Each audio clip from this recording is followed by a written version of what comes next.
Sveiki, tai pristatome jums Smart Equipment dūmų generatorių, tai prietaisas labai pagelbstintis darbą autoservise ar dirbtuvėse, tai turi integruotą oro kompresorių, turi integruotą manometrą, turi taip vadinamą Air Mode, tai yra, kad galėsim sudaryti slėgį su dūmais, ir pat turi dūmų generavimą, kam jis yra skirtas. Tai turim patį prietaisai, tai jisai eina jau komplektais su tikrai įdomiais adapteriais, labai retai būna, jisai turi jau tą pripučiamą adapterį, kur mes galim prie bet kokio žarnos diametro pritaikyti.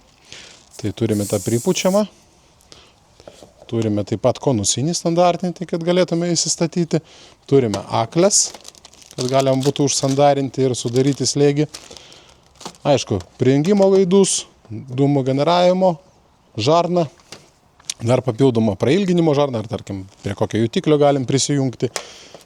Mažesnį tokį adapteriuką, vėlgi mes galim šitą panaudoti ir paimti, kur čia mano ta žarna. Tarkim, čia mes priimam, pajungiam ir turim tokią mažesnę kiaurėmę kažkokiam tai mažesnėm detalėm tikrinti. Tai va, turime taip pat talpą skysčiui. Pačio skysčio komplekte nebėra, jūs galite įsigyti jį atskirai. Mes irgi turim pardavimuose, tai prie aprašymo produkto galite apačioj rasti rekomenduojamus produktus ir ten bus būtent tas skystis. Tai turime įvairiausią, tai tarkim GBM-o, tai pusę litro talpos tikrai užteks daug. Tai va, o šitą buteliuką mes įpilam, čia yra gradavimas, nes pirmą kartą mes turim įpilti apie 30 ml. Tai atsukame, įpilame apie 30 ml. Ok, gerai, 30 yra. Užsukame ir jau jis yra paruoštas darbui.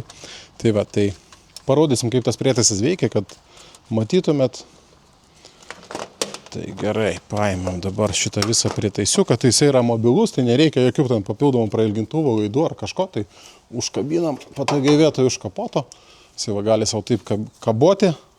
Taip, padėsim mes čia žardamis automobilį, tai preliminariai parašym, kad jau būtų aišku, kas kur prie ko.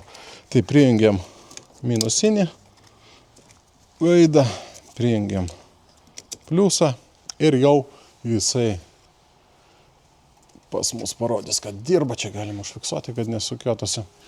Taip, ir ką, mes tada įjungiam Smoke Mode, tai dūmai pradės generuotis, tai jisai pagamins pirmuosius dūmus per 30 sekundžių nuo įjungimo daugmaž. Ir toliau mes galim paruošti jau tą adapterį, kaip matom, kaip pavyzdys mes patikrinsim šitą dalį automobilio. Tai paimam, aš pasinaudosiu to pripučiamo adapteriu, tai įstatom, užsukame čia ir jisai pripumpuojant išsiplės ir užsandarins tą vietą. Viskas užsandarinta yra, daug nereikia, pusės svarbiausia, kad jisai niekur nejudėtų, jau jisai niekur neleis. Ir va čia mes prijungsim tos dūmus. Tai gerai, per tą laiką jisai jau pasiruošė, mes įjungiam ir, kaip matot, jau dūmai pas mus generuoja. Viskas, tada mes prijungiam prie to adapterio.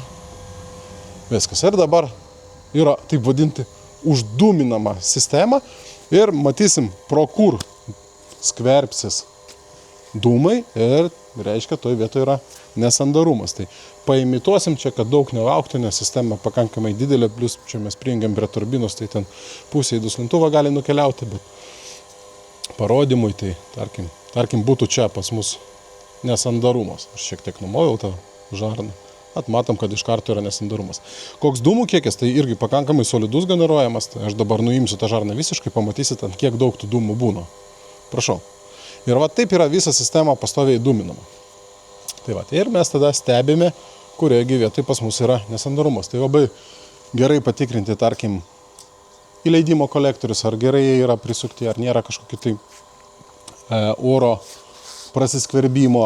Tai galim taip pat tikrinti radiatorius, interkulerius. Tai vieną interkuleriaus galą įstatom šitą, įjungiam ir jau matom, jeigu kažkur tai leis, tai pas mus eis dūmai.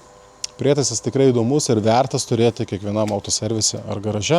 Nėra jisai brangus, galite pasižiūrėti pas mus bartora.lt, aprašymus, specifikacijas, jeigu ką užsisakyti. Ir taip pat turim parduotuvės fizinės, tiek Vilniuje, tiek Kaune, tai galite atvykti ir įsigyti gyvai.